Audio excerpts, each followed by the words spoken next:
Hi folks, I see some familiar faces. So this is the third in the series, sort of building on some of the discussions in the prior 2 months. For those who were here for the discussion of the Achieving a Better Life Experience Act accounts, there's going to be a little bit of a refresher on some public benefits. The reason for that is the reason folks are going to need to utilize special needs trusts, whether they're self-settled or third party, and I'm going to be talking about the difference between those two, is, you only need them for certain types of public benefits. And so just having that foundational understanding, I think, is helpful, and it's always good for me to just keep refreshing for clients as well. So the topic today really is thinking about estate planning that's designed to ensure the well-being of people with disabilities. And I'm going to be touching on what government benefits, as I mentioned, require special planning by clients or families to preserve those needs-based benefits, what estate planning tools are commonly used to maximize resources while still allowing for the public benefits to be available to individuals with disabilities, and what are special needs trusts? How are they created? What are their terms? When do people start thinking about creating them? If they're created, how are they used? And then how do they interplay with the new Achieving a Better Life Experience accounts that we have, or those ABLE accounts? So when I'm meeting with clients, we're talking about families thinking about individuals who have special needs, and their advisors are focusing on a variety of issues to avoid these unintended consequences down the road. And sometimes you're able to plan for things in advance, and sometimes things, you're not able to plan for. So I'm going to be touching on some self-settled special needs trusts, which often are for individuals who didn't have an opportunity to do the type of advanced planning that families can do with different types of special needs trusts, those third-party special needs trusts. So as folks in this room know, many folks in our community are relying on government benefits, whether it's for monthly cash assistance, essential assistance coming in the door for food and shelter, whether it's for medical coverage, or whether it's for care providers that are essential for the families to just function on a daily basis, residential placement, housing, which is why I'm so interested in the panel you're putting up in February, whether it's food stamps, there's a whole variety of public benefits. And those benefits are available, certain benefits are available regardless of someone's income and regardless of someone's resources. And there's no special planning needed for certain types of public benefits.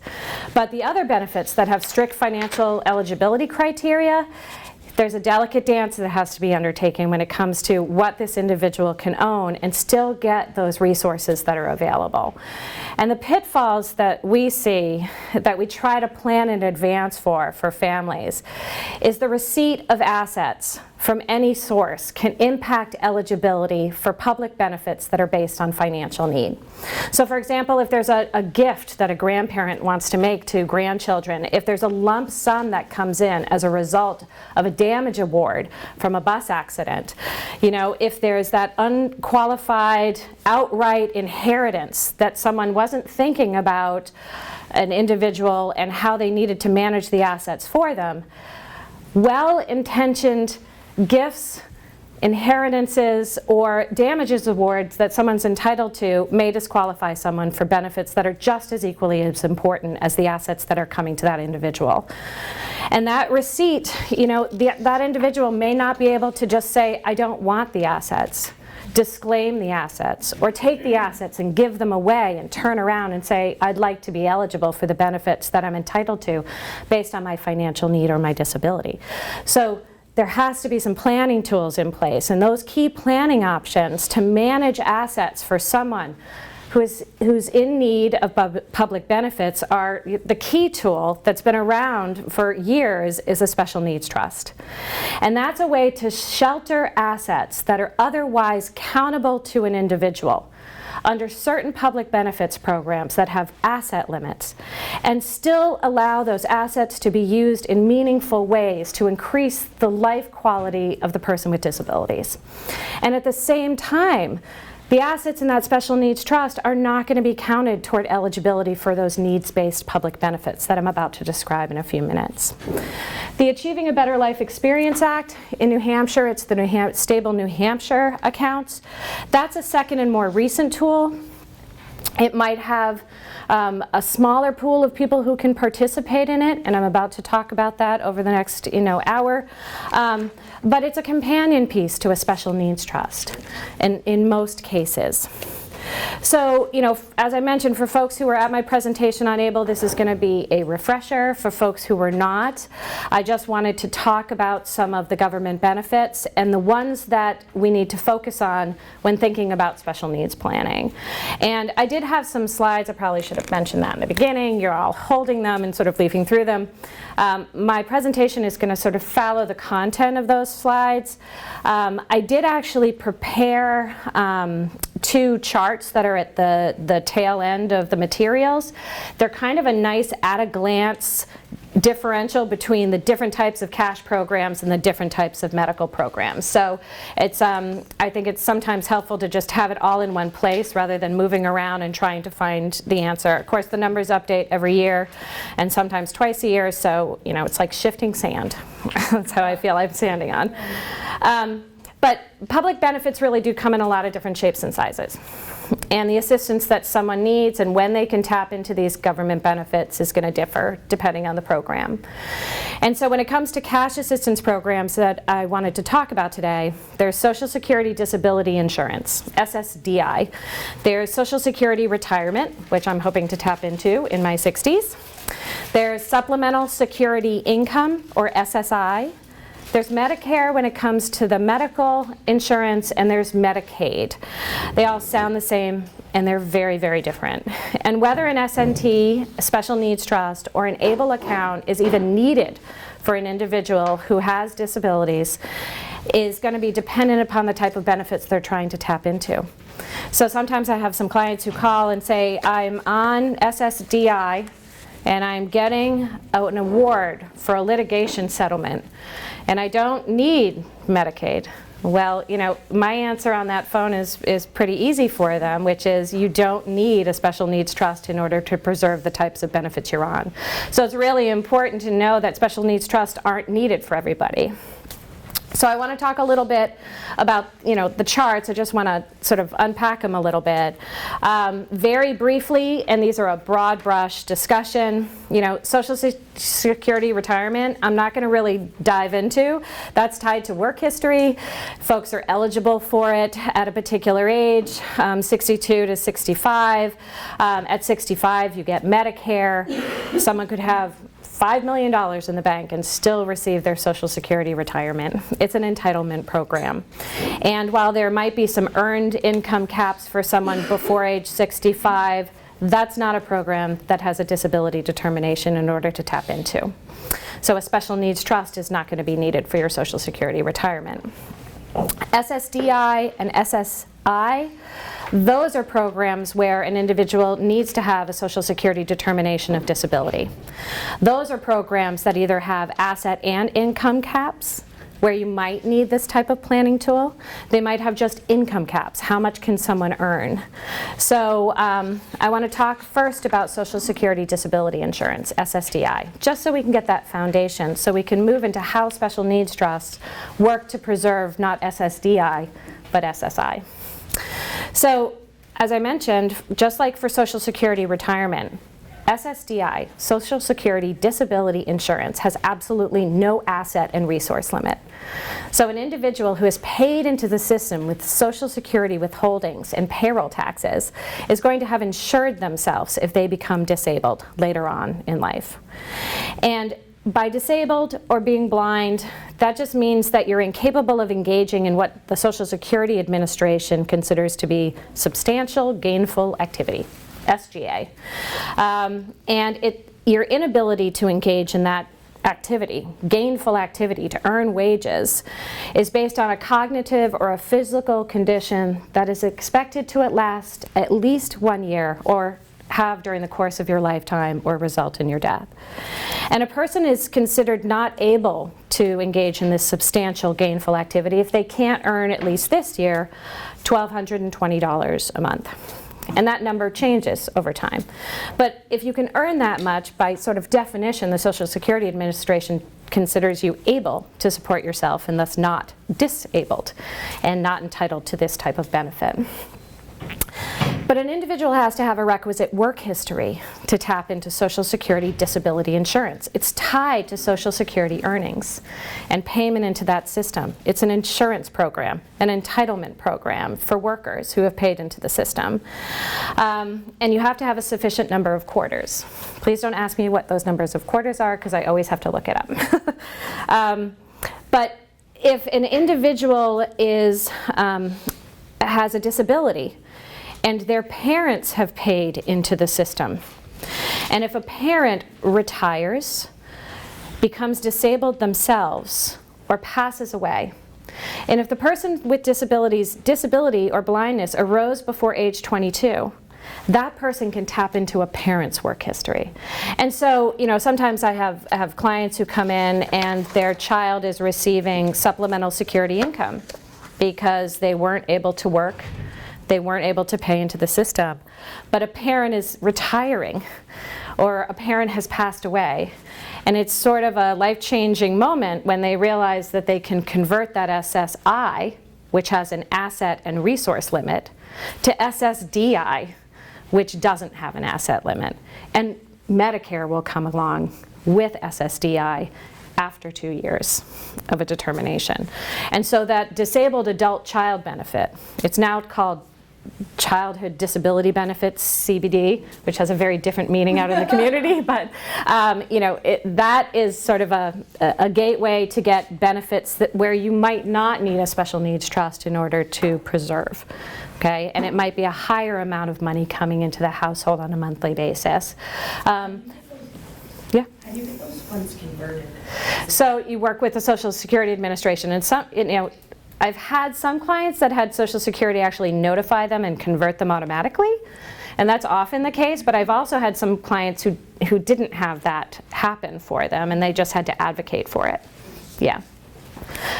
So the next type of public benefit I want to talk about, and I'm keeping it sort of at a federal level because it's easy examples on the federal level, is supplemental security income, or SSI.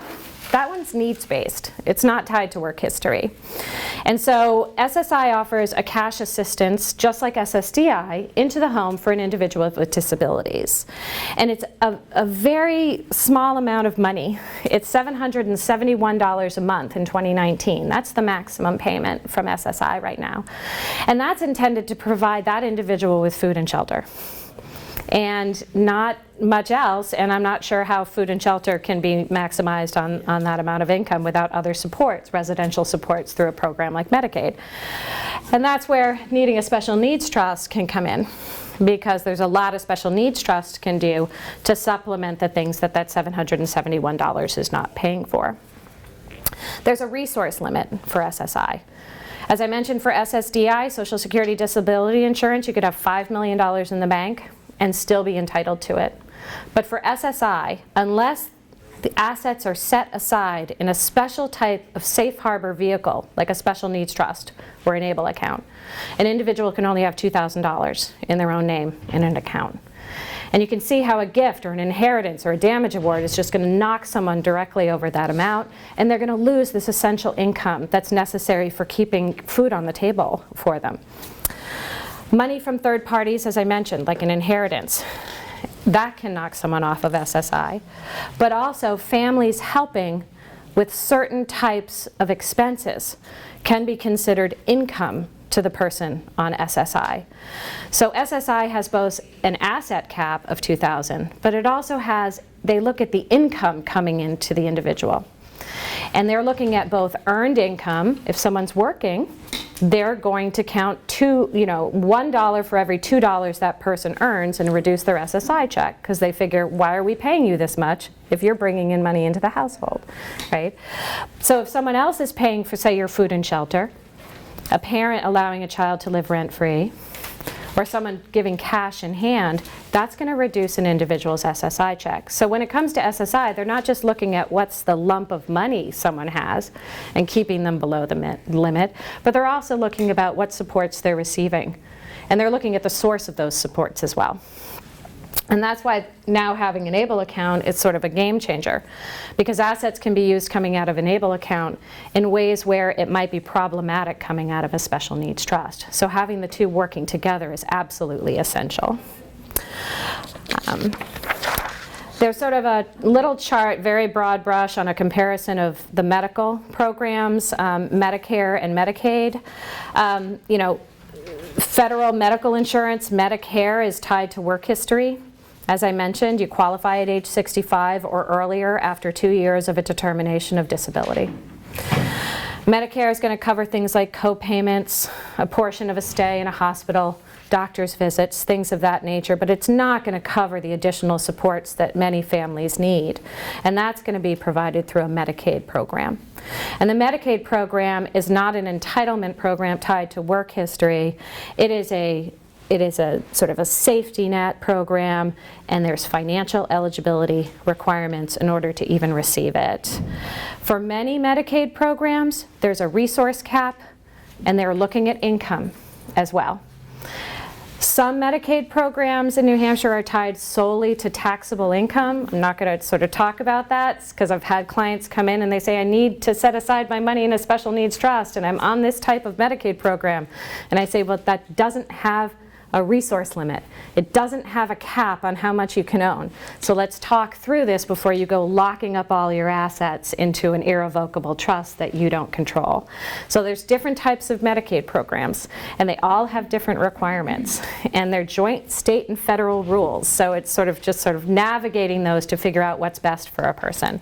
But for today's discussion, the programs that you would need a special needs trust for, the programs that folks would want to be utilizing an ABLE account for, are supplemental security income and Medicaid programs that have asset and resource income limits. Okay? You simply don't need it for SSDI or Medicare. So, let's skip ahead just for a second. So as I mentioned, when it comes to planning for folks who have too much money, or planning for an income stream that people need to redirect so it doesn't come directly to them on a monthly basis, the Special Needs Trust is going to be a really valuable tool. So how do these types of trusts help? And I'm going to talk about what are the characteristics of these trusts. And then once we have them, what do we put in them? And once we have assets in them, how do we use them? So as I mentioned, assets that are held, titled in the name of a trustee of a special needs trust are non-countable resources. Simply don't count on the ledger when the public benefits agencies are looking to see whether or not an individual has $2,500 or less in their bank, $2,000 or less accessible to them. It is as if the agencies, they look at the trust, they make sure it meets all the bells and whistles and the standards, but the assets that are sitting in that trust are not the individuals with disabilities who's applying for benefits or trying to preserve them. And income that might be irrevocably assigned to a trustee of a special needs trust. So the situation where that would happen would be if there was a family that happened to get a divorce, and there was a child with disabilities, and there's child support that's going to be paid to that child with disabilities.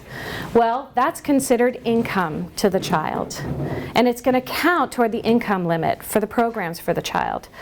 But if there's a court order that directs the income be paid directly to a self-settled special needs trust, and I'm going to talk about how that differs from a third party, then it's not considered the child's income on a monthly basis. Oh, man. Okay, so there's ways to plan, for income streams and assets, and the special needs trust is the tool for it. We can't assign an income stream to an ABLE account by court order. It's not permitted. But we can to a special needs trust. So these are how these two sort of buckets can really work together. Not every family is getting a divorce. It also works for spouses who have alimony. And so I've had a fair amount of folks come in and they're just trying to plan not just for assets, but for income streams as well. Once those assets are in the special needs trust, as long as the funds are distributed properly, and we're going to sort of talk about how do trustees make distributions, what should they be making a distribution for, then the funds coming out of that special needs trust should not count as income to the person on a benefits program that has an income limit, because you don't want it to count as income and drop the SSI check. You don't want to count as income and have someone go over the income limit for a Medicaid program. So it's that delicate dance that a trustee has to do to know what types of benefits someone is on and how can we make a distribution that's worthwhile but not hurtful to the person receiving it. So with that sort of benefits under our belt, I want to talk about the requirements of special needs trusts and then talk about the different types and when those types are used.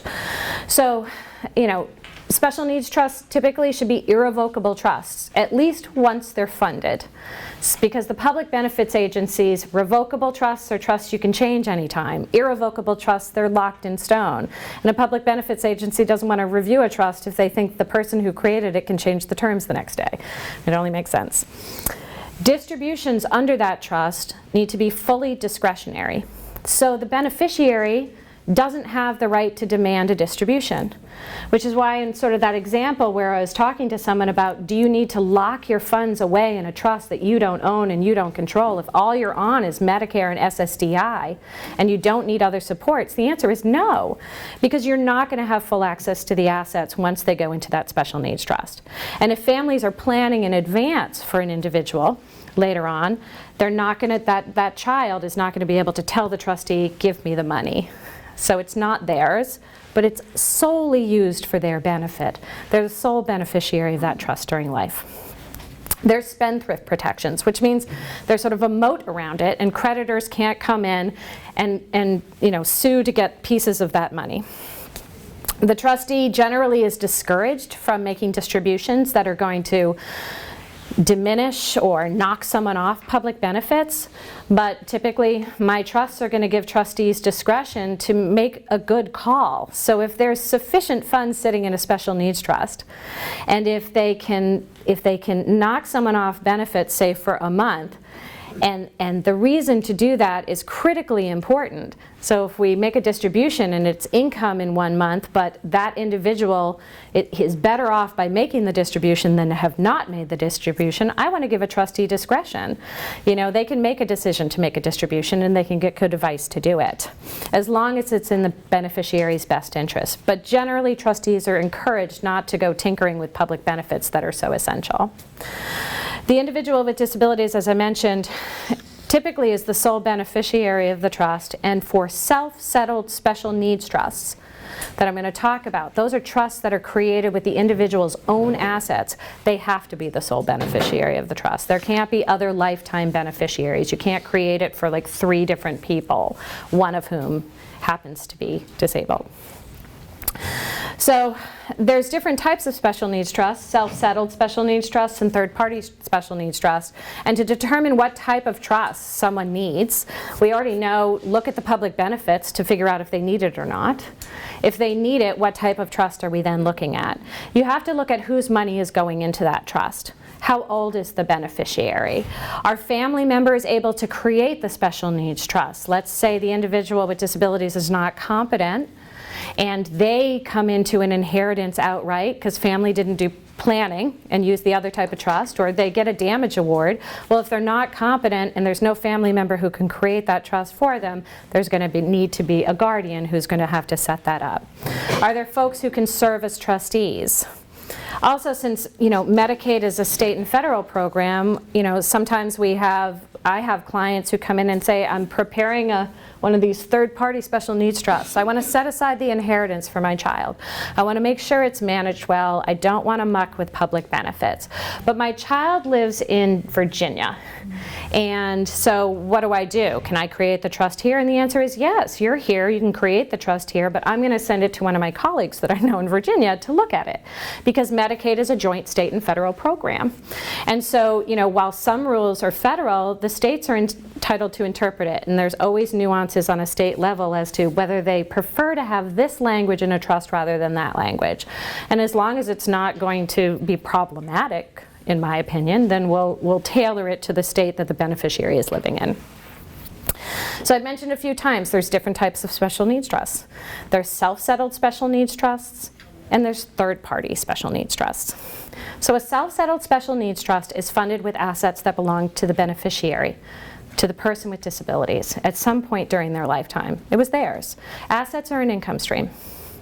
So if someone is already on Medicaid, are already on SSI and they inherit money, they settle that personal injury claim, they're going to receive child support, they're going to receive alimony, then a self-settled special needs trust is the vehicle they would have to use to set aside the assets and still preserve their eligibility for Medicaid and SSI. You know, if someone never needed Medicaid until now and, you know, had their life, I've sort of mentioned it before, you know, sort of the community of people with disabilities is the only class that you're not, you know, you could grow into, right? You know, you don't have to be born to it. And so, you know, someone could be working and they could never have needed Medicaid and have built up their assets, and all of a sudden they do. They critically need it. And so they have money. Self-settled special needs trust is the way they have to, the vehicle for them. Third-party special needs trusts, this is funded with assets that never belonged to the beneficiary, never belonged to the person with disabilities. So they're created by family members. They're funded by family members. It could be a gift that a family member makes during life. It doesn't have to be family, it can be a friend. It could be an inheritance. They're typically part of an overall estate plan that folks are putting in place when they want to, when they have time to do advanced planning. I think of the third-party special needs trust as sort of that advanced planner who comes in the door and says, I need to get it done. But sometimes you don't always have the time to do it, right? But that's you. That is. So let's talk first about self-settled special needs trusts, the ones that are funded with the individual's own assets. Because not only are there two general categories of special needs trusts, but when you get under self-settled, there's different types, okay? And I sometimes have a board and I can outline it, but you're just stuck with my fingers. I can give you more of that white paper. No, it's good. No, I had to walk around with this then, but thank you. So there are two safe harbor provisions, two safe harbor buckets that are under the federal law that people with disabilities are, if they qualify, can participate in them. Generally, you can't just give away your assets or disclaim assets that are yours and turn around the next day and ask one of the safety net programs to continue to provide you benefits. But the self-settled special needs trusts were put in place to allow people to do just that, to give the assets away, to still benefit from them in some way, but not to have them counted on their ledger when determining eligibility. So transfers to these special needs trusts, these self-settled special needs trusts, just simply are not going to disqualify an individual from public benefits, with some qualifiers. So the trusts are named after the sections of the federal law, and it's in my materials. So there's this standalone D4A trust and this other one, D4C trust, or a pooled special needs trust. So the folks who can create these trusts are a parent, a grandparent, a guardian, a court, or the person with disabilities. In years past, only the pooled trust was available for if someone was competent and under the age of 65 and wanted to create their own special needs trust, they had to use the pooled trust. And I'll describe what that pooled trust was. But we had a correction in the federal law just 2 years ago. So now these two types of self-settled special needs trusts, the individual themselves can create either one. Okay. Can I ask you a question? Yeah. So if there is a change in the law, or if the person that's in Virginia moves to a different state, can the language of the trust be changed to reflect the new state or to reflect the new law? Yes. So most trusts are going to allow for a trustee to change the choice of law for a variety of reasons, because people move. And the laws of different states might be preferable to other states. There is an ability to move assets from this D4 style trust. So let me just describe it so I can answer your question in part. So there's the D4A, which is created by a parent, a grandparent, a guardian, a court, or the individual. The beneficiary has to be under the age of 65 in order to transfer assets to that trust without penalty. And that was the qualifier I mentioned. So if someone's in a nursing home at age 80 and slips and falls and gets a damage award, they're not going to be able to put the money into a self-settled special needs trust because they've aged out of the safe harbor. Okay? So I am going to come back to your question. And at death, Self-settled special needs trust, the individual is asking, the government to be able to set aside their assets, still use them, but not have them counted. And the public benefits agencies and our federal laws say, yes, we'll allow you to do that, but you have to give us something at the end of the day. When you die, we're going to have a Medicaid payback. And that Medicaid payback is going to be based on the medical assistance provided to that beneficiary during their lifetime. So if there's $100,000 left when Johnny passes, and he receives $75,000 of medical assistance, then 75 grand is going to go to the state Medicaid office and 25 grand is going to go to his remainder beneficiaries. That's the quid pro quo that you have to do when you're setting aside your own assets and using a self-settled special needs trust. So is a day program considered a medical assistance? Mm-hmm. It's not. So like. And cash assistance, Because either. your day program is coming out of the DD waiver. Right. Because your Medicaid is built on 3 different parts, right? So your medical assistance. So glad she's here. Then your, what? So glad you're here. No, but you knew that, and sorry, I should just let you. No, please don't. You guys are on the ground and you have it. So when you, long-term care and your DD waiver, those, that's what you. They don't get to claim the money back. It would only be whatever you, like right now, my daughter has my insurance, Medicare and Medicaid. Mm-hmm. So if Medicaid's not really paying anything for her medical, there would be no. There's no medical assistance provided. I didn't realize that. I thought I was going to pay back for a day program for the next 40 years. Yeah, so I don't know the answer off the top of my head, but the medical assistance, it's medical assistance that's provided to an individual. And the parent isn't paying it back. No. The state's paying it back. The Medicaid recovery is only against the probate estate of the person who received the assets. Only against the person's estate. And there's a requirement in this trust that there be a payback, but otherwise, if someone passes away and they don't own anything except $40 in a bank account, there's not going to be recovery. It's against the probate estate of the individual. They're not looking upstream to anyone else. So that D4C trust, it's also self-settled. It also has that same class of people who can create it. Parent, grandparent, guardian, court, the individual with disabilities. In New Hampshire, we're following a regional memo from the Center for Medicare and Medicaid Services, so there's a 65 age limit on transfers to that trust as well, even though the federal law doesn't have 65 in it. But that's where we are right now. There's a lot of challenges around the country. We just haven't had any in New Hampshire yet. But these trusts that are these D4C trusts are called pooled trusts. Those are managed by a nonprofit. So the trustee is not a family member or a friend. There's a corporate trustee managed by a nonprofit, and funds are invested kind of like a mutual fund. So there's a trust program already in place, and there's a lot of little sub-accounts, and all of those sub-accounts for investment purposes are pooled like a mutual fund. Everybody's percentage is theirs, but for investments it's pooled. When it comes to distributions, Johnny's money is only used for Johnny, and Beth's is only for Beth. So it's just for pooling purposes. So in answer to your question about moving trusts, yes, you can change the choice of law and you can move a trust. When it comes to changing, pouring trust assets from one trust to another, because let's say someone wanted to move from a pooled trust program in New Hampshire to a pooled trust program in Virginia, SSA, Social Security Administration, says that's fine. You can go from a pooled trust to a pooled trust, and you don't have to pay back Medicaid early.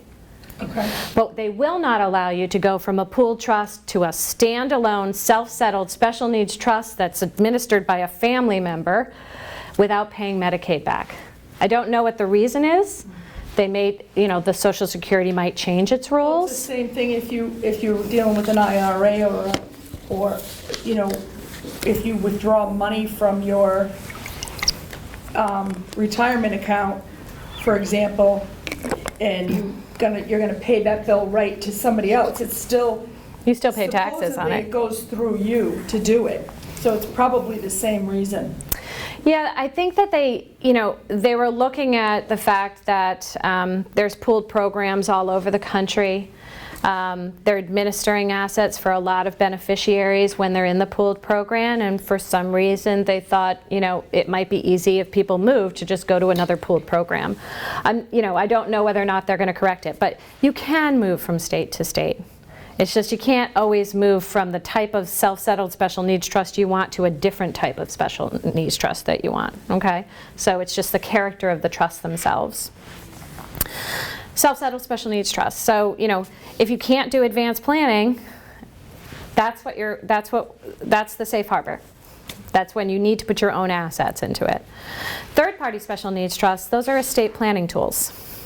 So, unlike that self-settled, unlike that D4A trust and that D4C pooled trust, these third-party special needs trusts, they're just not creatures of federal law.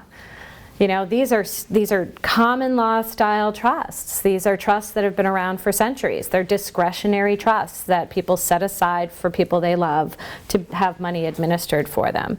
They're created by someone other than the person with disabilities and the beneficiary, and they're funded with money that never belonged to that beneficiary. They can be created during life. Someone can have a revocable style trust that they create, and they say what happens to the assets, and things flow in, and they set the terms. They could also be testamentary trusts. Those are trusts that are created under a last will and testament. Testamentary trusts are administered under a court oversight. Revocable style trusts, or what we call inter vivos trusts, living trusts, those never see the inside of a courtroom unless somebody's done something wrong. Okay, so if they're created during life as part of an overall estate plan, let's say, a family comes in and says, we don't have any estate planning documents, and we have a child that we want to set aside assets for, and we have another child that we want to receive the assets outright, or hold at least until they're mature enough to get them and use it for their health and support and maintenance. Well, a trust like that, if folks want to create it now, to do the homework as part of their overall plan, I'd probably create it as a revocable trust so they can tinker with the terms. But when it receives money, it's locked down because they have to present that trust to the public benefits agencies within 10 days of a trust being funded. So if I were receiving SSI, and someone created a special needs trust for me, and funds dropped into it, I have an obligation to report to SSI within 10 days, provide them a copy of the trust, tell them how much is in it, and then every year they're going to look at how it's used. And so that's why how it's used is really important. People creating a third-party special needs trust, they get to decide where the money goes when that beneficiary dies. There's no Medicaid payback when you have the opportunity to do advanced planning.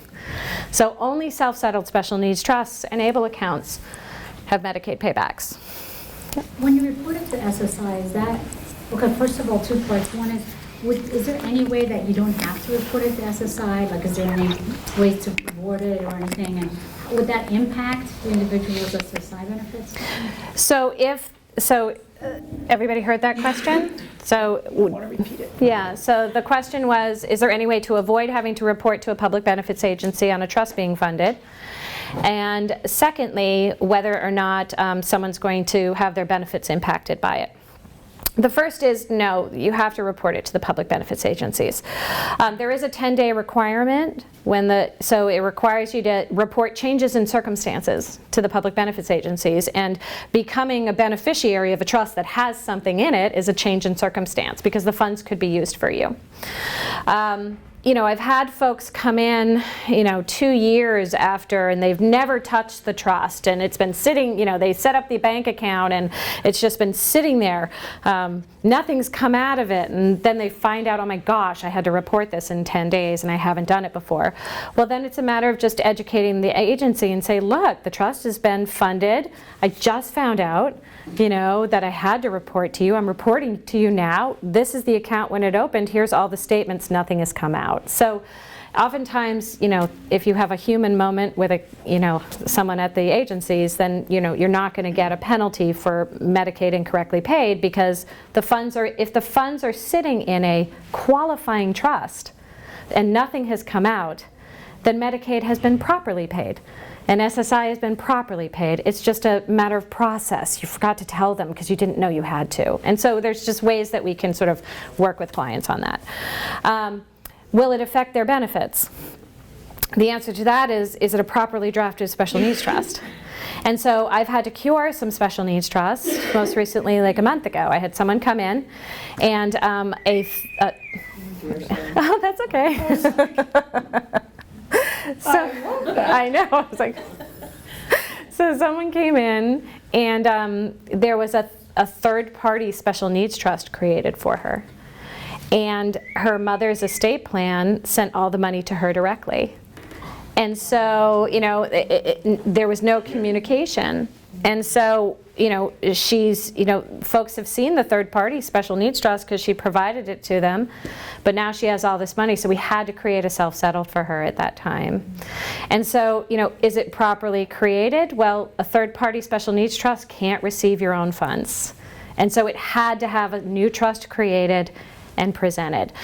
Sometimes folks will disclose it to a public benefits agency, and if someone, is a good lawyer but doesn't know special needs trusts as well, and I don't dabble in real estate, or so sometimes I've seen trusts that aren't created by proper parties, and they, don't have a Medicaid payback, and so could it affect their benefits? Yes. If it's properly drafted, no.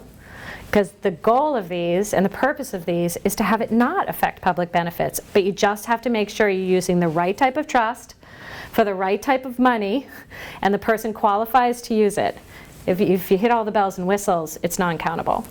So, I think I know the answer to this, but I would like you to answer the question of where would you verify with a legal board or Google or something if the attorney is a special needs trust attorney? Because I've been told by several people, I have an attorney, well, he's done my family's estate stuff for years, but are they a special needs trust? So how you can So there's no, identify that?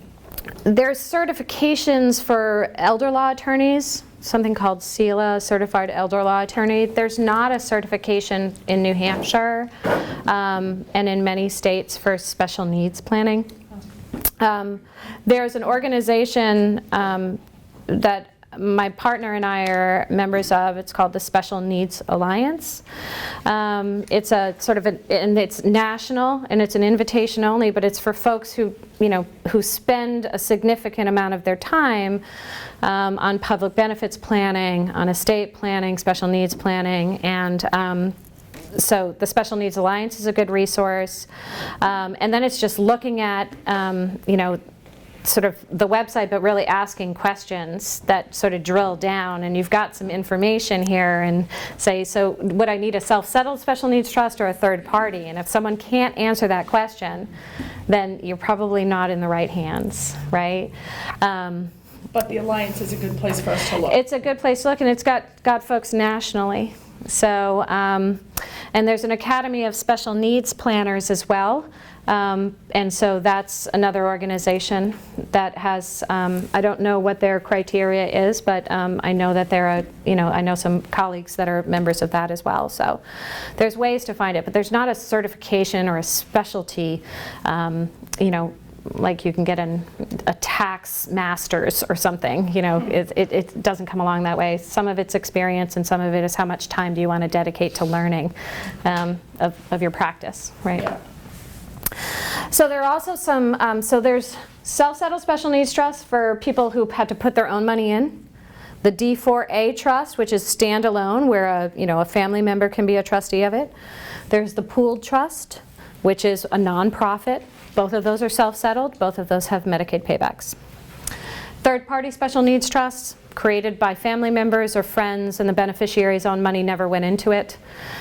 The criteria and how these trusts operate are identical, because you want to ensure that when money comes out, It's not impairing their benefits. You want to make sure there's no demand rights, that they don't have debit cards to the bank accounts.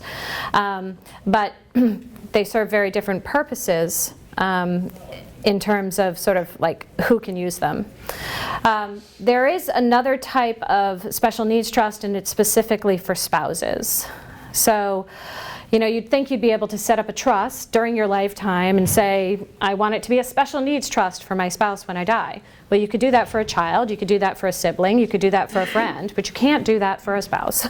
Spouses have special rules, and I'm not sure why there's this one line in our federal law that requires us to do it differently for surviving spouses, but there is. So sweetheart wills, which are really common, and wills go through a probate process, unlike trusts, but sweetheart wills are problematic when it comes to Medicaid eligibility and SSI eligibility. Because if you create a sweetheart will, you're just saying get all the money, it's outright. Well, if they get it all outright, they're going to have to use a self-settled special needs trust, and they're going to have to pay back Medicaid at the end of the day. And there's going to probably be a delay in benefits because they have money in hand for a month, and then they have to get planning in place. So sweetheart wills are not the best vehicle. You can still set aside assets, however. But if you create a trust during your lifetime, and it's created by your spouse, for another spouse, the assets, when, let's say I created it for my husband, the assets when I die, if I put it into a trust during my lifetime, and I say hold it for my husband, well then all the assets in that trust that I created for my husband during my lifetime are countable resources. I can't get around it. Unless the trust I created for my spouse is created under a last will and testament and goes through a court process. Mm-hmm. The only way to do special needs planning for a spouse is through a testamentary trust that is under court oversight. Because our federal law says, unless it's created, quote, by will, it's a countable resource if you set aside assets in a trust for your spouse. It has to be created by a trust created under a last will and testament. So when folks want to do planning, they want to provide for a spouse who has disabilities, we're looking at a testamentary special needs trust that will be administered under a court process. There's no way around it. It's required by federal law. But it's still a third-party trust. You can still say where the money goes when that spouse passes away. You just can't get out of the courtroom to do special needs trust planning for a spouse. That's just the one nuance. So, you know, if we're going to put money into a special needs trust, these trusts can own virtually any type of asset there is. It's incredibly flexible. And there's no cap on how much money can be in it or the value of the assets that are in it, unlike some caps that exist under the ABLE account. Special needs trusts can own real estate, they can own stock, they can own investment accounts. It doesn't matter if it's a self-settled trust or a third-party trust. Tangible personal property can be owned by the trustee. It can own an adapted vehicle. It can own, computer equipment. It can own durable medical equipment. These might be items that the beneficiary is going to own personally, but the trustee could own these items as well. Cash, investments, bonds. It can receive an income stream through a court order. And anything, really, can be titled into this special needs trust. I think pets could be in there. So once all of these assets are in it, how can it be used? So I want to talk a little bit about that. Because although transferring the assets into the special needs trust is not a problem, and as long as the assets are in there, they can grow, and that's not a concern either. And as long as it's properly drafted, and if it's self-settled, it has the Medicaid payback and is for the sole benefit of the beneficiary. And if there's no demand rights and you hit all the bells and whistles, it's not going to be a countable asset. You still want to get the money out. You still want it used for the beneficiary. It's great that you built a moat around it, but how do we use it? So the money coming out of that special needs trust needs to be distributed in a way that it's not going to be considered countable income to the beneficiary in the month in which the trustee writes the check. And so before making any distributions, a trustee really has to understand what benefits that individual is on and what are the income limits for the specific program, because different programs have different limits. And so it's just really important for trustees to educate themselves on the special rules relative to what particular program they're on. And then understand what counts as income and what doesn't count as income. So, this is incredibly sort of a bird's eye view on this. Social Security Administration has a program operations manual that, folks who work in this area all the time understand well. If I printed it, it's probably, this big. And a lot of it is built on, what are we going to count when someone's on a benefits program. So the rules are incredibly complex and the stakes are really high when it comes to trustees. Now, trustees can hire advisors to get advice, or if you have one of those nonprofits, they're doing this administration every day. They're aware of when the laws change. And so there's something nice sometimes about having one of those pooled self-settled special needs trusts, or naming a nonprofit that understands the public benefits. One, they're immortal, and two, they're doing this every day and they're not raising children and living their lives and trying to administer a special needs trust for someone else that they love or someone named them for. So when you're looking at the income rules, cash paid directly to a beneficiary is going to be considered unearned income to that beneficiary. And it's going to reduce, let's say, an SSI check dollar for dollar. And so not something someone wants to do. You don't want to be giving them funds directly in hand. So also some things will be considered, cash in hand. Let's say someone's going to take a trip and they're going to go overseas. Don't buy a refundable plane ticket, because that refundable plane ticket could be turned in and it's cash in hand. And so it's just knowing those rules. And it's not domestic, you can have refundable, go international, you can't. I don't know. I don't know why Social Security makes different rules for different things. If the special needs trust makes a distribution and purchases food or shelter items for the beneficiary, well, as I mentioned, SSI, Supplemental Security Income, that's $771 a month that's coming into the household, is designed to pay for food and shelter. So if food and shelter is being received from another source, if the trustee is paying the rent for the individual, it's going to affect that person's SSI check. And so it's not going to be a dollar for dollar impact like cash in hand would be. But the definition of shelter is pretty tricky. So I think I had mentioned it in sort of the ABLE presentation that I had done, that you can make a distribution directly to the vendor to pay for the Verizon bill, phone bill. You can pay for the car insurance directly, but don't pay PS&H. And you can pay the cable bill, but don't pay the water bill, because that's food and shelter. Why, most people couldn't function without having sort of insurance on their house and having water coming in and having the utilities on. But that's what the SSI check is designed to pay for, not the special needs trust. And so the goal is to find ways to utilize that special needs trust to supplement what SSI is paying for. And then we're going to roll in the ABLE account and figure out how special needs trust and ABLE accounts can be used so that that shelter can be paid using special needs trust funds. Yeah. Judith, if someone were to purchase a condo or a trailer, and they had a trust and the trust purchased the condo, the trust owned the condo, would the funds from the trust would it be allowable for the funds from the trust to pay on an ongoing basis costs that have to do with the maintaining the condo? So this is the advanced group. So it's a great question. It's a great question. So the question was, just for the video, the question was, if a special needs trust purchased real estate and titled the real estate in the name of the trustee of the special needs trust, could they then use trust assets to carry it? And if they did, what's the impact on public benefits? So New Hampshire has a relatively unique rule when it comes to how they would treat that situation for Medicaid, and Social Security has a different rule for how it would treat it for SSI. So here's the general answer. New Hampshire Medicaid has to follow the Social Security rules when it comes to distributions coming out of special needs trusts. They can't be stricter than how Social Security would treat it. So if Social Security would say we're going to disregard it as income, Medicaid has to disregard it as income. And if Social Security says it's going to count it as income, New Hampshire could say, oh, you know what, we're going to be a little more liberal. We're not going to count it. And the House is one way that New Hampshire differs from Social Security. So this is what would happen in your example.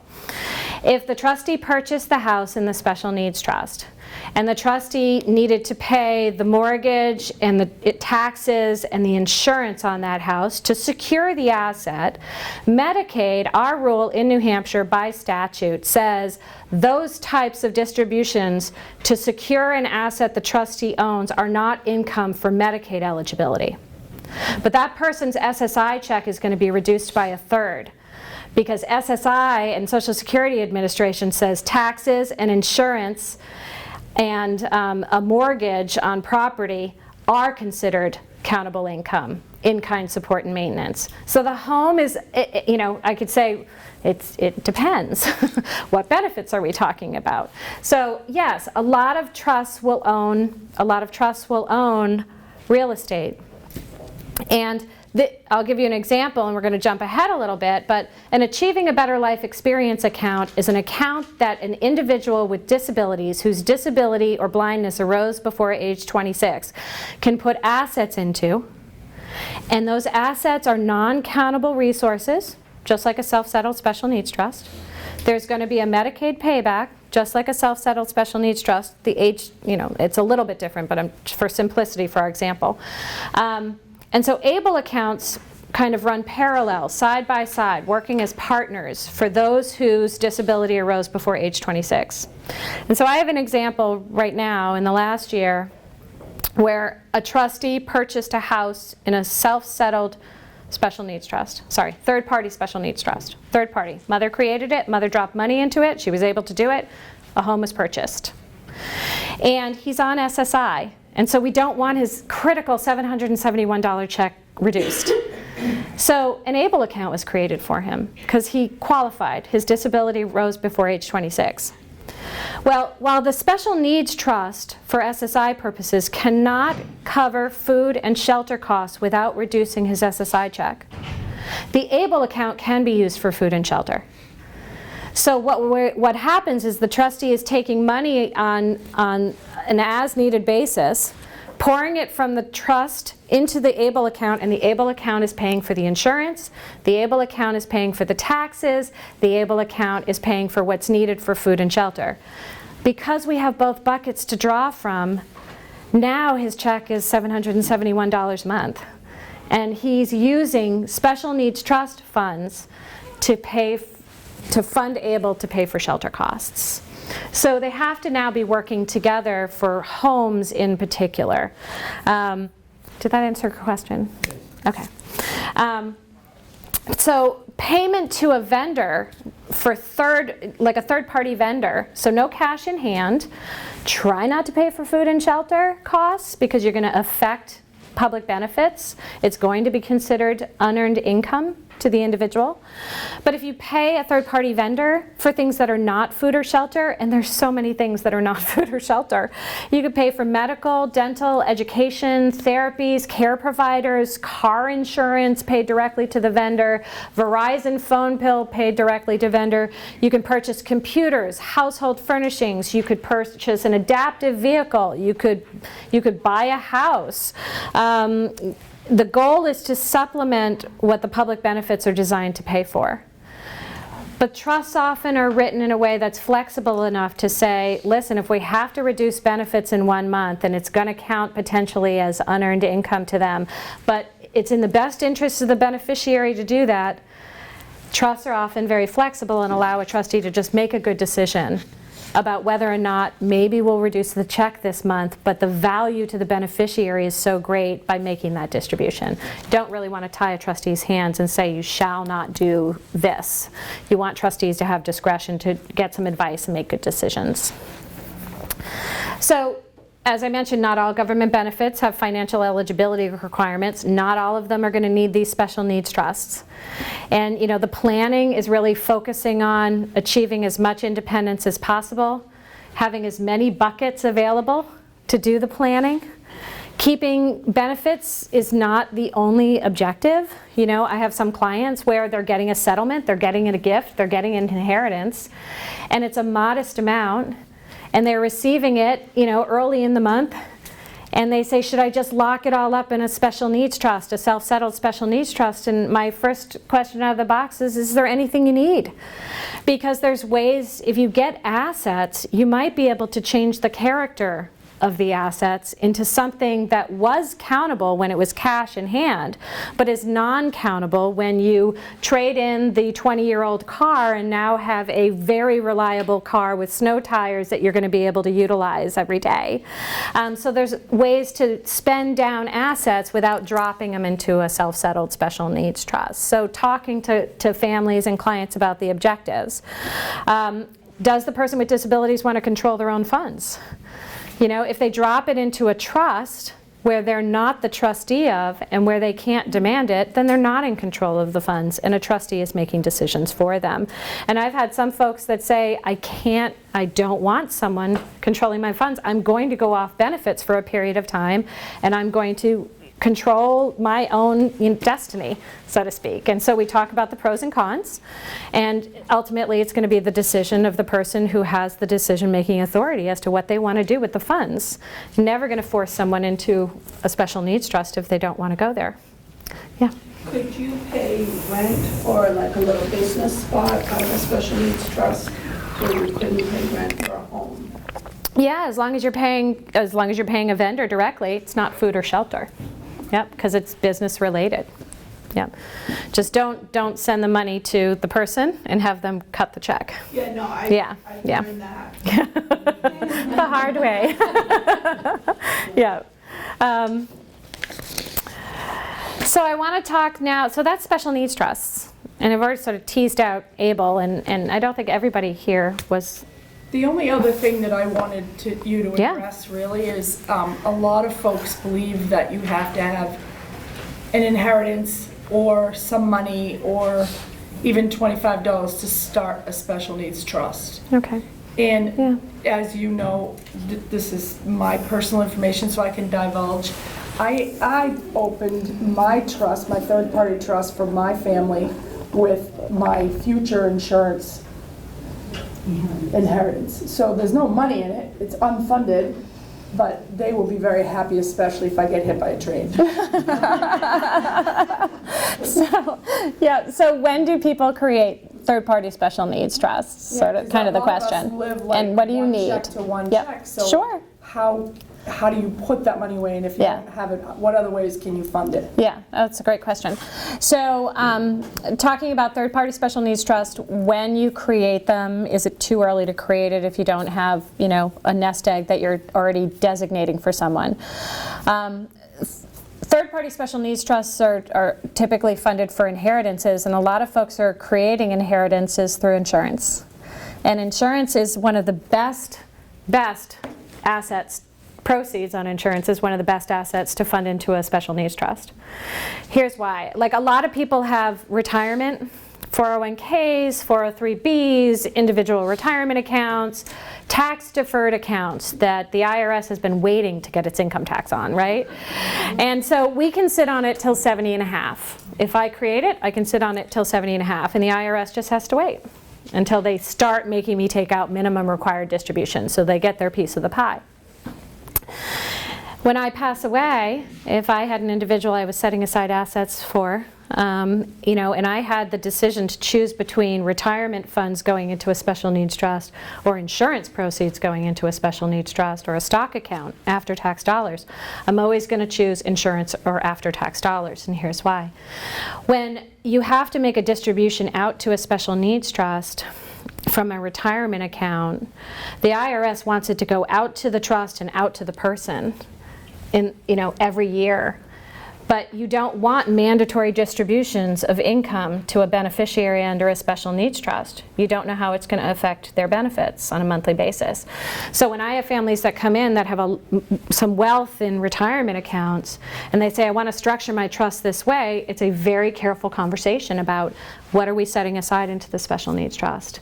If you have to send retirement there, I might restrict, who might get it when that beneficiary dies. So it's very careful when you're planning with certain types of assets. Insurance has no income tax consequence. Proceeds can flow into the lump sum into that special needs trust and be there and available. So it's one of the best vehicles for funding for special needs planning.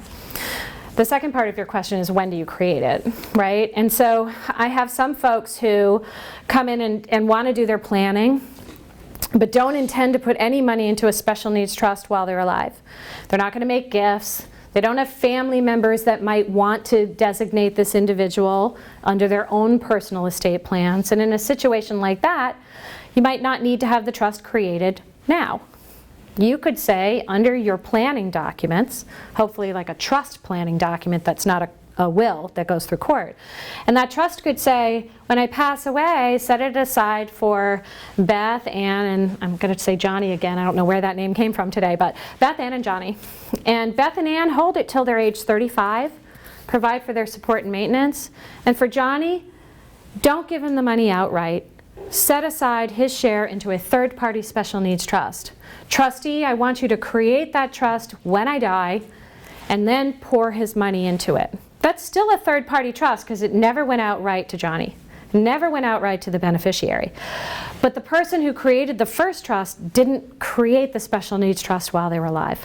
So it's kind of a handful of clients. I have folks who come in and say, I want to get all the homework done now. I just want to just do it, and I don't want anyone downstream to have to take up the torch and create the special needs trust, and I want to set the terms. And so those folks say, create it now. Have their trust and set up the special needs trust now.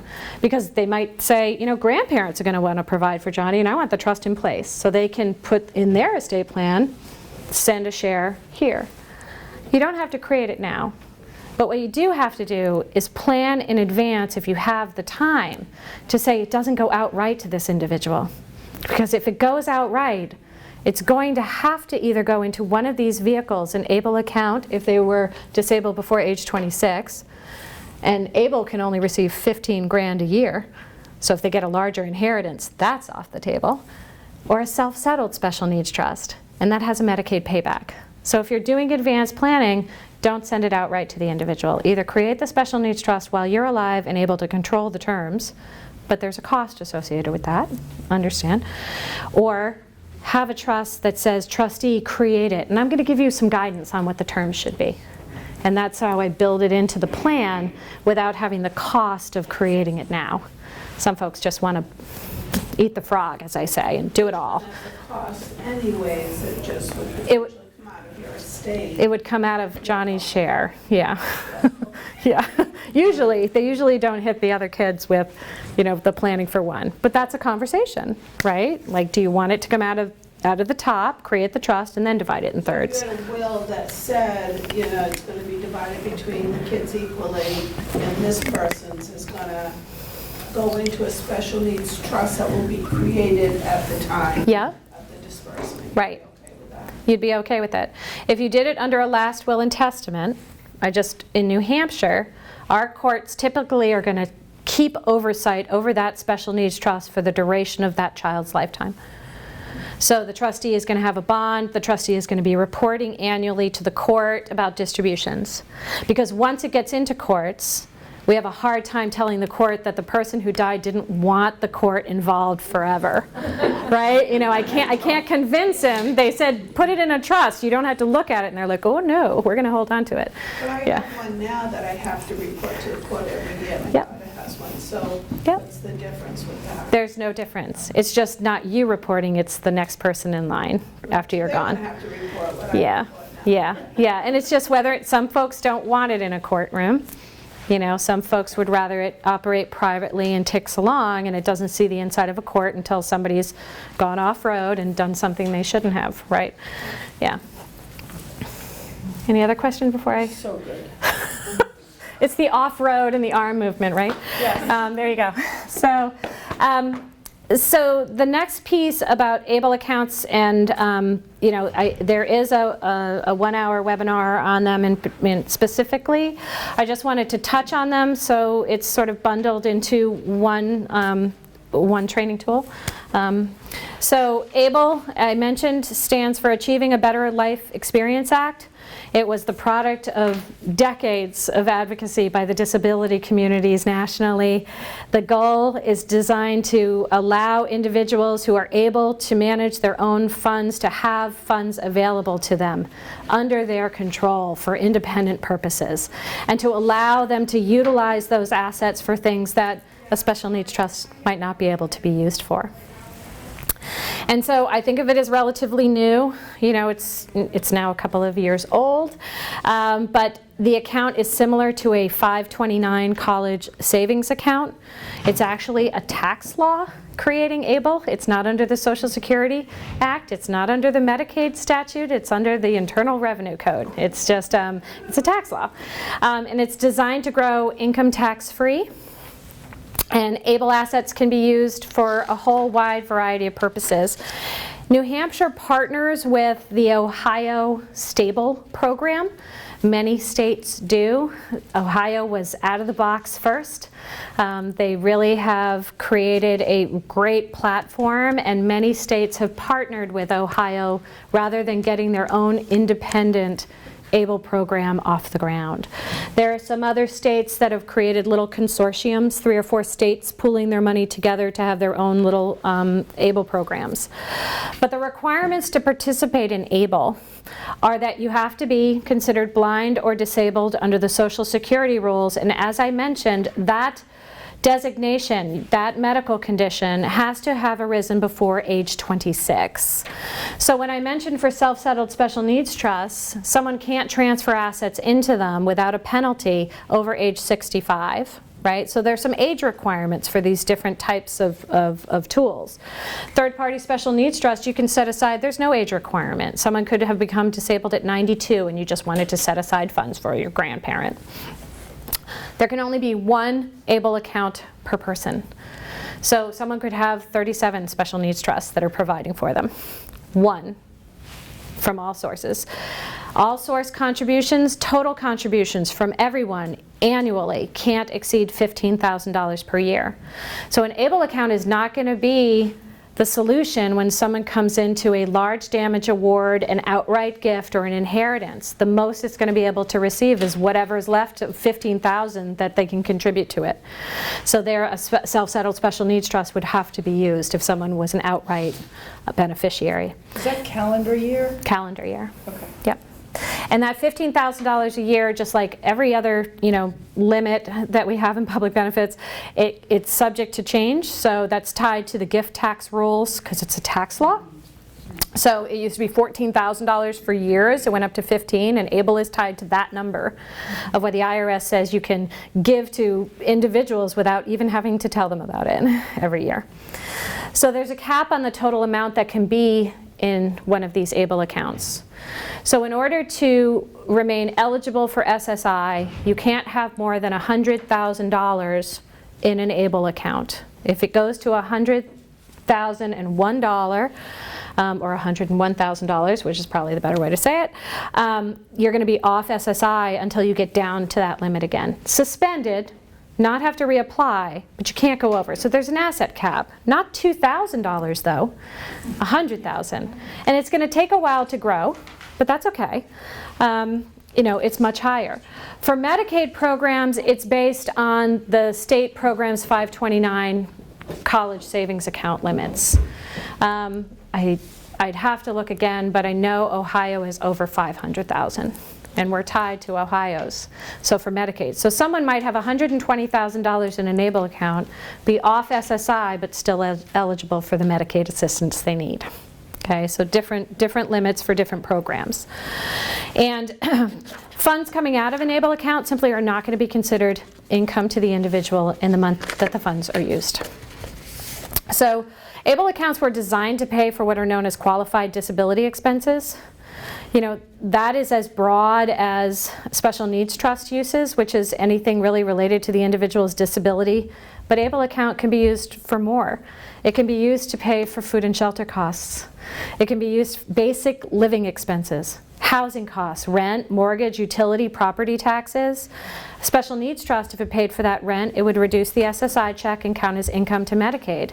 But if that special needs trust dropped money into the ABLE account, or if that ABLE account just had money of its own, that's the source that you want to be paying the rent from and the utilities.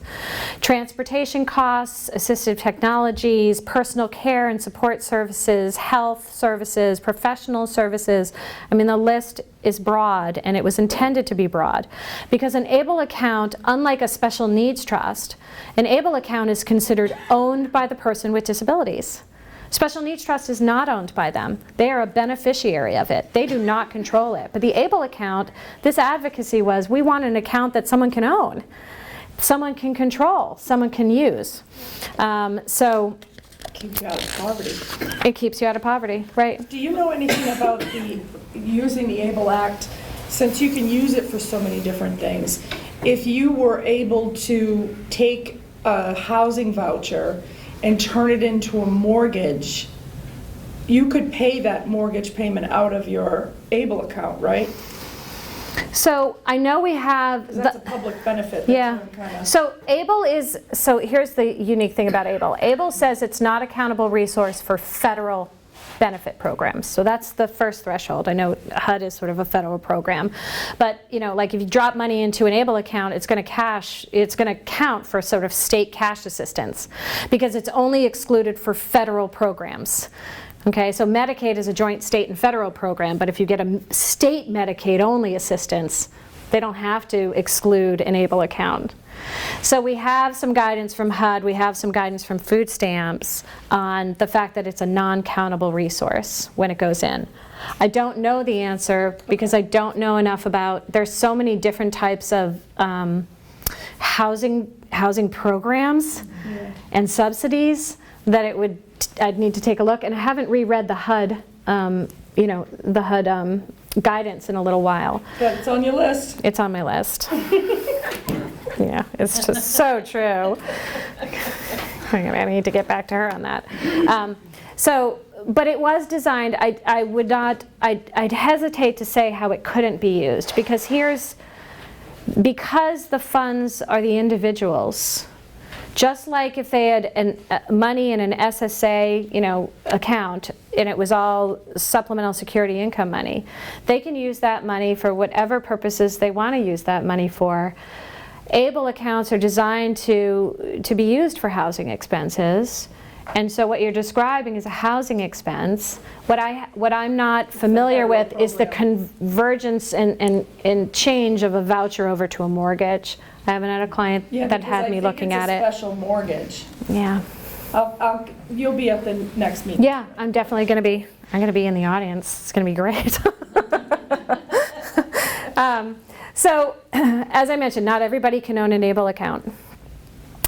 So their disability had to have arisen before age 26. And that limits the number of people who can participate in this type of program. We're looking at trying to get that age increased to 45. Folks in the Special Needs Alliance are working nationally with the advocacy groups to try to bump that age up. It was an age that was selected for fiscal reasons by the federal government, because if you can limit the pool, then more people wouldn't be able to have assets over $2,000 unless they used one of these special needs vehicles. Yeah, because that limitation puts you at somebody who had this at birth more than likely, because if you're over 22, then it could be considered a brain injury, a traumatic brain injury, or another kind of thing like that. And it takes anybody out of the box who has an unexpected accident and a personal injury award, right? Yeah. Later in life. So age 26 is young, but it's available, and it really did change the landscape for public benefits planning, estate planning, special needs planning, because this companion piece is critical. The ABLE account can be created and managed by the person with disabilities, the beneficiary, the owner of the account, if they're over the age of 18 and if they have the capacity to manage that account on their own. If the person needs help to manage the account, it can be established and created by a parent, a guardian, and an agent under a power of attorney as long as the power of attorney authorizes it. So the New Hampshire Stable program actually has a special power of attorney that's on their website to allow for managing an ABLE account. Currently, it doesn't allow representative payees to manage an ABLE account, but that's also something that the advocacy groups are looking into. Because not everybody, needs a guardian if all they have is a monthly cash check. They don't need a guardian in order to manage that monthly cash check. A representative payee can do it, and there's oversight by the Social Security Administration, so the courts don't need to get involved and have a guardian appointed over someone's estate. So not having that, I think, is a deficit, and we want to open that up, and if the advocacy groups are successful, we'll add to parent, guardian, agent under a power of attorney, and representative payee. That would be great. Most ABLE accounts are created online. My materials do have the website for the New Hampshire Stable program, and there's some great frequently asked questions available on their website, and the portal is exceptionally easy to navigate, in my opinion. We've worked with some clients to sort of get the ABLE programs up and running. I mentioned some of those important limitations. Only one ABLE account per person. $15,000 a year from all sources is all that can go into the ABLE account. Except if the individual is employed, they can make an additional contribution of wages. A little over $12,000 can go in. So if you have someone who's on Medicaid for employed adults with disabilities, the MEAD program, and they need the Medicaid assistance, but they make too much to be on SSDI or on SSI, this is a way that they can have some additional savings tied to their wages. And so it sort of puts them on par with their peers who are able to be putting money into a tax-deferred retirement account. They can put it into a tax-deferred ABLE account, their wages. Only the first $100,000, as I mentioned, is excluded for SSI. You could have $2 million sitting in a special needs trust, and it'll be excluded. And so these are sort of how these two have to work together. Yep. If you changed to CBD or whatever, childhood disability, yeah. Under parent, does that 100,000 go away? So if you change over, then you're no longer on SSI. You're no longer on supplemental security income, and there's no resource cap at all. Okay. Because you're on Social Security, a type of Social Security disability benefit tied to a parent's work history. Work requirement, though, still like 1220 under the CBD before, you never would lose that because it's Social Security. So you still, in order to be eligible for Social Security disability insurance, and in order to be eligible for a childhood disability insurance, you still have to be disabled.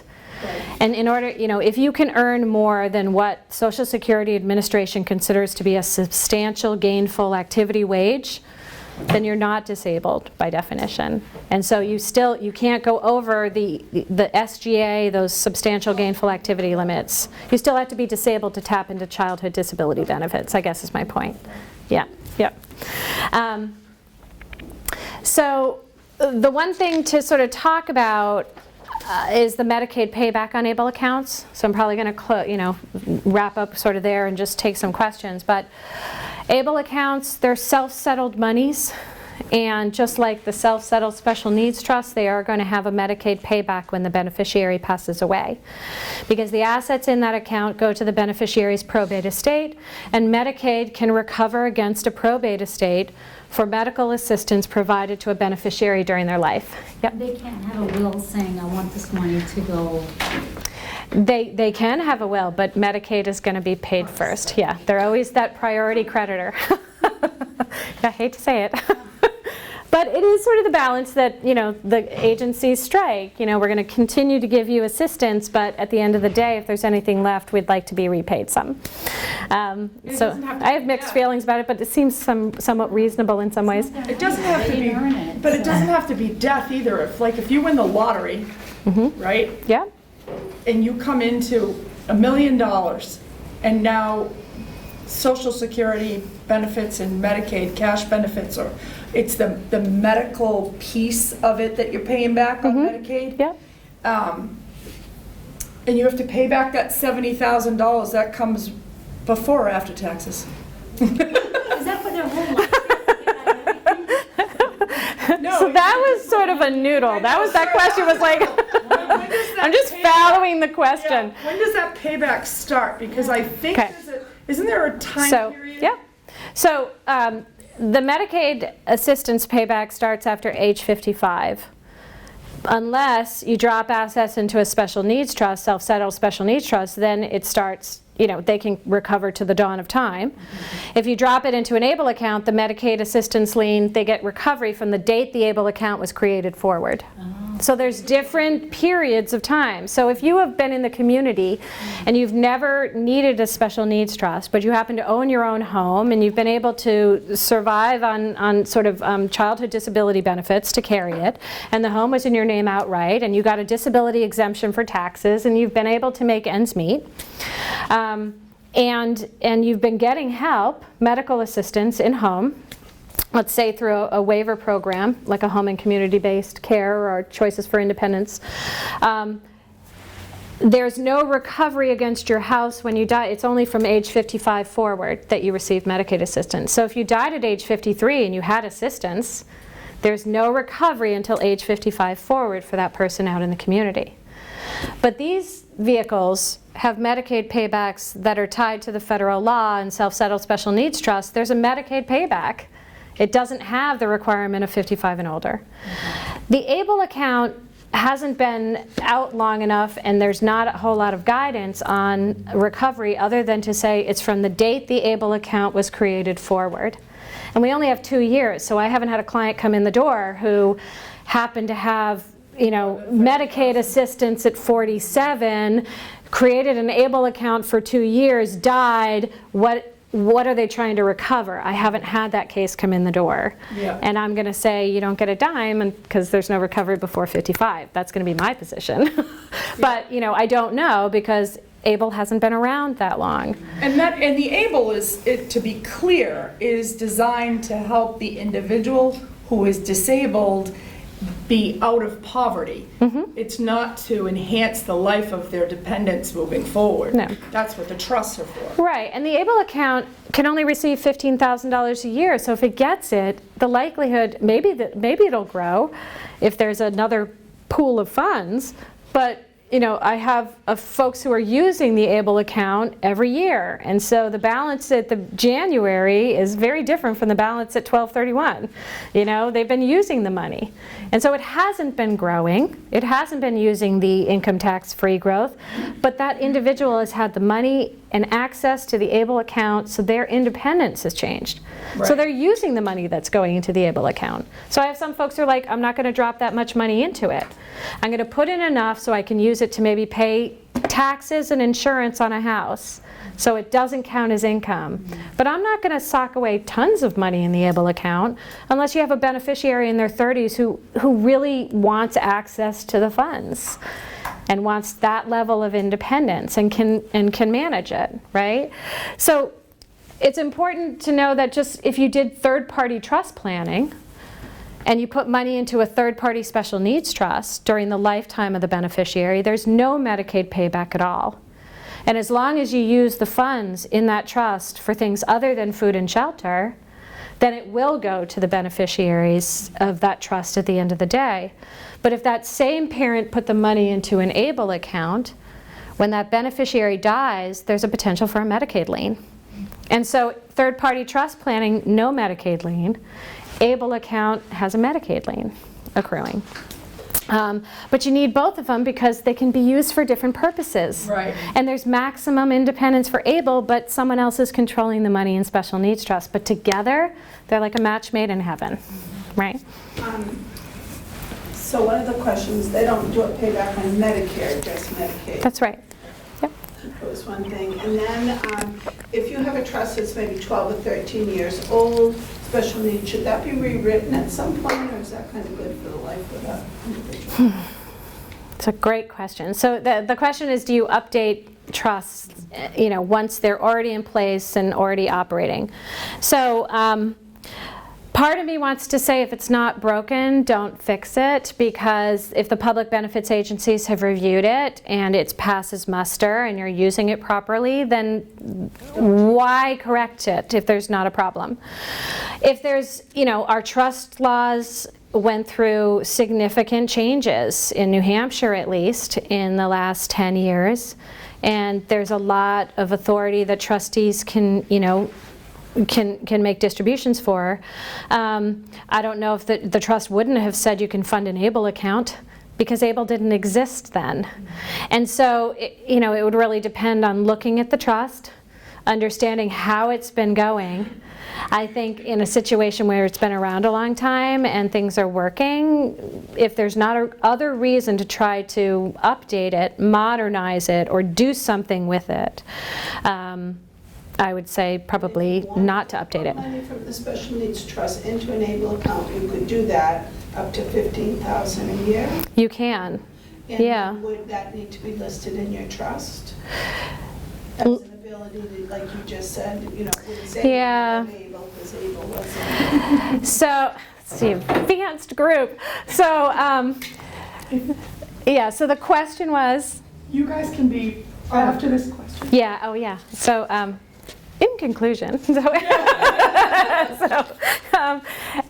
yeah, I can wrap it up and then come to the question. How's that?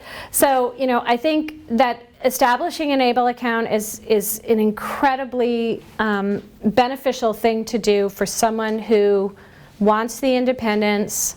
They qualify for participation in the ABLE program because it maximizes the use of funds that are set aside for this individual. But the Special Needs Trust is never going to be replaced in total by an ABLE account, because the Special Needs Trust can hold assets an ABLE account can't. It can have assets of an entirely different composition than cash that's invested.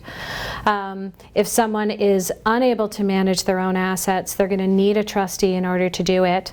And we have a parent, a guardian, or an agent under a power of attorney, or the individual who can manage an ABLE account. And some of those people may age out and not be able to do that job. And we don't have representative payee who might be able to come in. And so, a trustee, you can have successor trustees who continue to manage it.